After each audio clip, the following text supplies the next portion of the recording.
afternoon, ladies and gentlemen. I'm going to give a 5-minute update on what SANBI's invasive species program has been up to in KZN.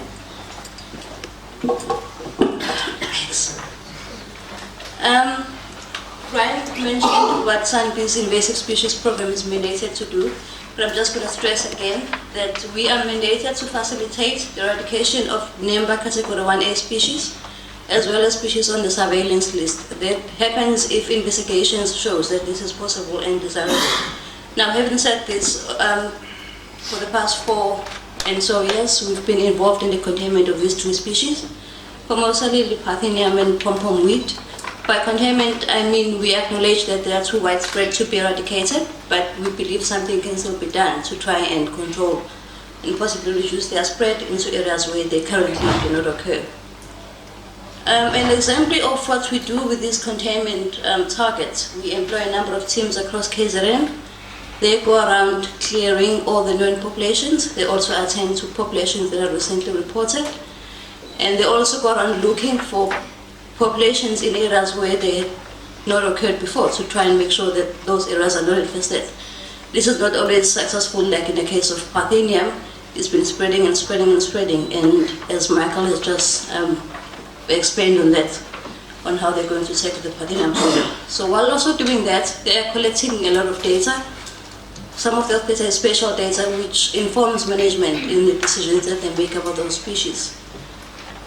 We've also been working on a number of SANBI ISP targets. Those are the NEMBA category 1A species and the species on the surveillance list. And Furcraea foetida is one of my personal favorites.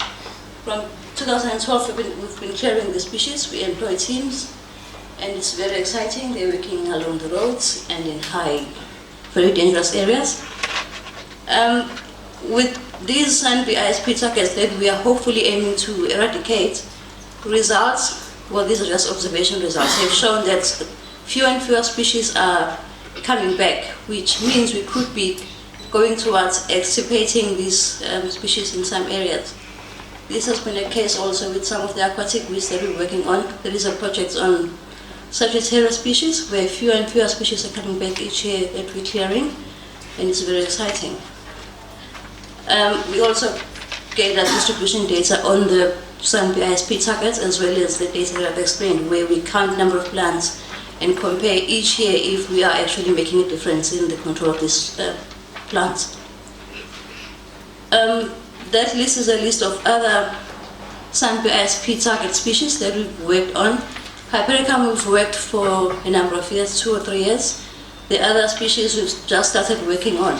So if you could just scan through those so that if you've got an entry in your backyard and you really want to get rid of it, you can give me a shout.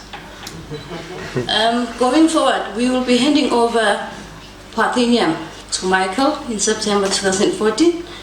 And we're hopefully handing over pom-pom weed and Formosa lily to Working for Water in March 2015.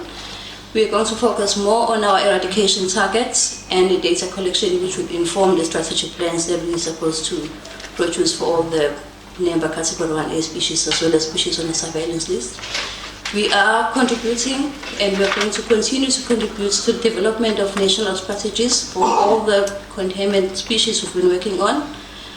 And we please ask that you report any of your trees, your lollipop-climbers at your backyards to that email address, so we can get to them when we can, or as soon as we can. And that's it.